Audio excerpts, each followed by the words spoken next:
Hello mga Utolski! Ano na nga pala ngayon mga tol? Desperas na ng pesta dito sa amin. Yan. At ako ay may mission ngayon. Kaming dalawang daran. Pasama ako kay Ron. Nakakagising ko pa lang. Ano pa ngayon mga tol? Mga 10 AM. Hindi pa ako nakainom ng gamot. Yan. Kaya let's go. Kain tayo. Kain muna tayo mga tol. Yan. Let's go. Yan. Pancit bihon ng ating pagkain ngayon. Dinagyan ko lang ng sobrang konting kanin. Yan. Let's go. Kain. Yan mga tol. Bili kami buko. Nasa ano lang to, sa tapat ng bahay ba. So ayan mga Dolski. Tapos na kami bumili ng buko. At ano, gagawin ko ng aking mission mga tol. So kunin muna natin ang sasakyan. At ano, punta natin si Ron. Yan, let's go. So yan mga Dolski. Nayusin ko muna kayo mga tala. Yeah. So yan mga Dolski, puntahan ko na si Ron. Medyo natagalan ako doon sa garage kasi nag-ano pa kami ba? Banding-banding pa kami ni Papa ba? Usap-usap niya. Kaya ngayon punta na tayo sa kila Ron. Let's go. Ang gagawin nga pala natin ngayon mga tol ay babayad tayong kuryente. Tapos ireklamo din natin ang tubig. Yan. Kasi 3K nabayaran na nila last month mga tol. Yan. Pakita ko sa inyo yung clip ha, kung gaano kadumi ang tubig namin.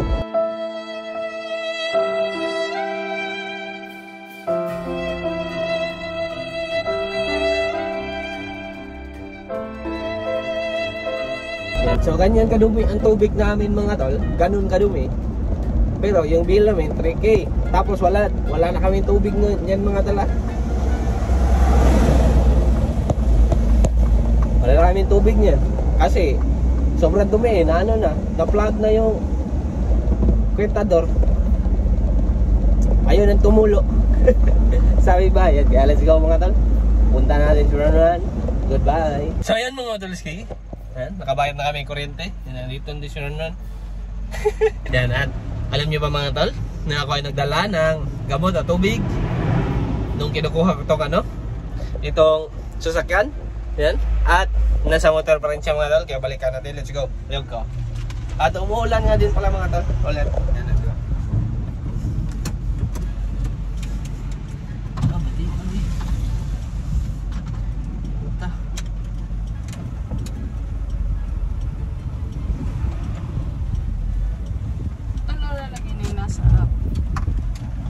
Wala na ako napil ang katong boss.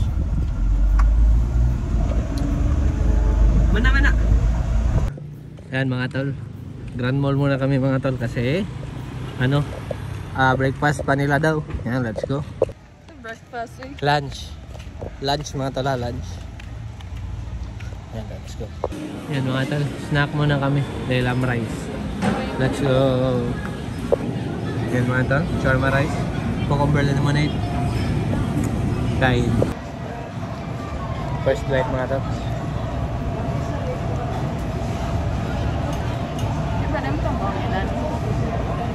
Kao na lang. Lamig na lang. Naman. Ano? Yan na ka na. Ano mong ko-videohan? So ayan mga Dolski. Tapos na kaming mag-snack doon. Yan. Punta na kami Toledo City Water District, TCWD. TCWD, Toledo City Water District. Yan. Let's go. Tapos may ulam sa pwede ba bang ulamin yan mga tol? Wala naman yan. Puro ribs. Yan, let's go. Kaya mga Dolski, punta na kami dito sa Toledo City Claro District. Water District. Yan, let's go. So ayan mga Dolski, tapos na kami doon. At alam nyo ba? Dagat. At alam nyo ba kung magkano na naman ang babayaran namin ngayong buwan? Partida, wala kami sa bahay ng 13 days. Basta, madalas kaming wala sa bahay. Mga 10 days ata. Yan. At 2K, pila to? Oo, kabaw. Basta 2K plus ang aming babayaran mga tol. Ganyan sila ka ano. Ganyan sila ka greedy. Mga taong greedy. Yan. Kahit alam nila na nasa problema nila, kaya sobrang taas ng ano, babayarin, ipupush pa rin talaga nila na yun talagang babayaran namin. Ganyan yun sila mga tol. Pero syempre wala tayong magagawa kahit sobrang bulok nila. Kailangan rin din ng tubig, kaya kailangan bayaran.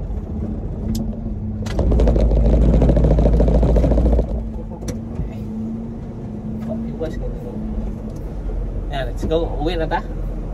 Uwi na tayo mga tol. Kakainit ng ulo to sila mga tol. Kung pwede lang sana magsuntukan na lang. Let's go. Tapos ano din mga tol, di ba noon, sobrang ano na lang, sobrang daming beses na nangyari, pandemic pa. Yan, at kapag ano, kapag pinalinisan mo na ang iyong kwentador, yan, at syempre linisan nila, tapos ayaw mo nang mangyari yun ulit, so mas frequent mo siyang palilinisan, di sila papayag. Yan. Ganyan yan sila mga tol, mga kulukoy. Gusto talaga nila na tumaas yung bill muna bago nila anuhin. Pero dahil galit ako mga tol, nakalimutan ko na kung saan ako pupunta. Asa Toledo Cable? Dire? Asa di ay wala lagi sila. Buro ito naglalapas. Yan, let's go mga tol. So ayan mga tolski, tapos na kami dun sa internet. I-survey daw nila bukas ang aming pwesto kung meron bang slot ang kanilang box doon. Yan. At bili kaming mga longgay pandesal. Ano, after nito uwi na kami. Yan, let's go. Sobrang natawa yung sobrang natawa sila mga tol. Sinabi ko ba na kasi noon tumatawag ako dun sa aming internet ngayon. Tapos sinasabihan lang ko wala na daw silang magagawa. Yan. Kasi okay daw sa kanila, okay daw yung linya, pero mahina nga may internet. Yan, pero wala daw sila magagawa. Yan, let's go na. Tara! Let's go. Bad mood niyan siya ngayon mga tol. Kasi matagal ako inom ng gamot ba. Tignan niya. Bakit mo lang.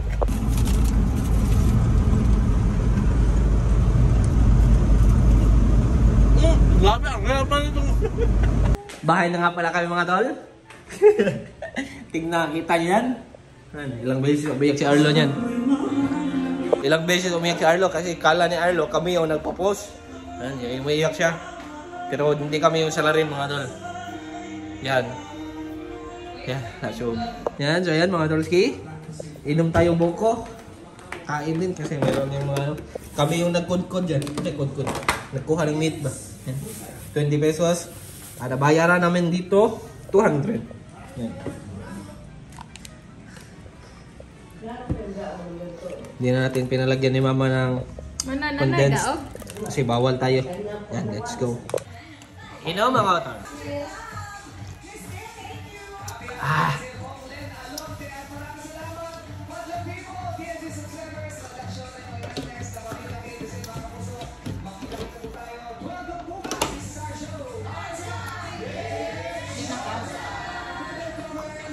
Sige pa ko last. Wala.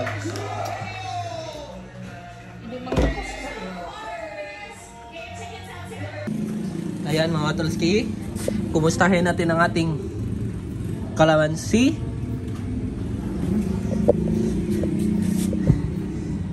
Parang mamamatay ito. Para mamamatay ito. Sabi ni Papa mga tol, baka mataas ang chance na ito ay mamatay.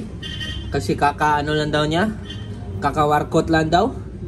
Baka kakamarkot kasi basta hirap mag-explain mga tol. Yan, basta ganun daw. Baka kakamarkot pa lang daw nito. Yan. At the chances of survival is very low. Yan, let's go. At ano mga tol, yung lupa nito, in-order ko lang online. Kasi wala akong maan dito. Wala akong mahingihan ng lupa. Walang mabilhan. Yan, let's go mga tol. Yan, dagdagan ko din yung lupa. Yan. Pati yung nasa baba. Let's go. Mga tol, lalaro sila tong It's. Kami sana 3 kanina, pero di sila makapanalo ba? Lagi silang talo. Laging talo. Lagi silang talo ka tol, kaya sila lang dalawa para may chance. Yan mga tol. Gamit ang kuan. Ang sasakanan ba?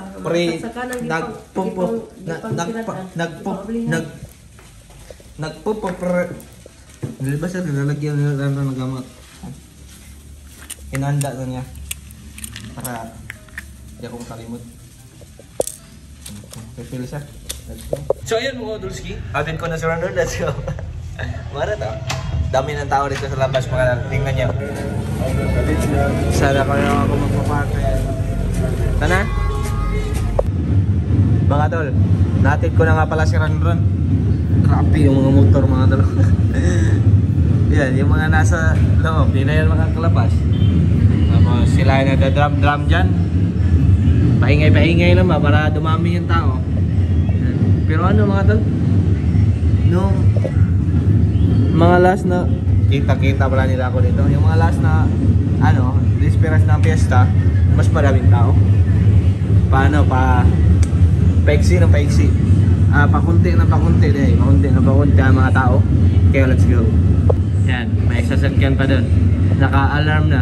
Baka nasagi na yan. So ayan mga tolski. Ano na nga pala ngayon mga tol? 12 na. Yan, magagalit na naman si Randon pag nakita niya to. Hindi kasi ako makatulog mga tol. Yan. Medyo kakatapos ko lang ding maligo. Yan, so mga tol. Meron kasi tinanong si Dan nung sila ay hinahatid na namin papuntang airport. Yan. At yung sinabi ni Dan mga tol ay kung magpapa-check up ba daw ako. Kung hindi, umuwi sila ate. Yan. At sinagot ko naman mga tol na hindi. Kasi akala ko dahil sa kape lang, kita nyo, hindi naman siya doon shaky ang aking kamay. Yan, yung pinapasok ko sa aking isipan dahil sa kape lang, dahil hindi ako masyado natutulog, baka dahil gabi na din ako niligo, which is imposible naman. I don't think may effect yan sa ating katawan, yan, na maligo na gabi. Medyo napaisip lang ako mga tol ba, like what if hindi umuwi sa latte. Kasi mga tol, nung unang sinabi natin na uuwi siya ng July kasi nag-crave siya ng mga pagkain dito,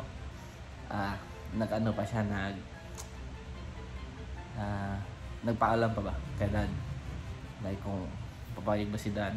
At after nun, di na siya nag-chat sa aming GC. Yan, so akala ko di na matutuloy. So June na, wala pa din. Yan, so bigla nag-chat si ate na sila uuwi sila, kunin nyo kami sa airport. Yan.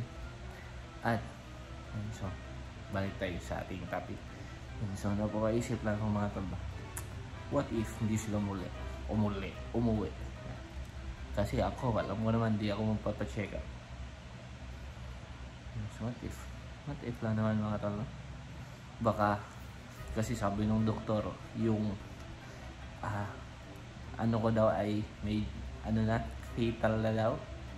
Yan, kasi nung yan. Binigay na ni Chichi also. Lagi ko minumonitor ang aking heart rate noon mga tol. Noon lagi kong minumonitor ang aking heart rate, at yung resting heart rate ko mga tol is 110, 115, yan, mga ganyan. Tapos nung sa doktor, siyempre, kinakabahan akong konti. Naging 120 siya. Gusto niya ko ipa-admit. Yan, so, after nun, punta kami Cebu sa Bayfront, napa-blood test, tapos kinabukasan mga tal. Yan, lumabas yung resulta. Dinala ko ulit sa doktor. Yan. At doon, BP ulit, blood test, heart rate, tinas ulit ang heart rate. At sabi ng doktor mga tol,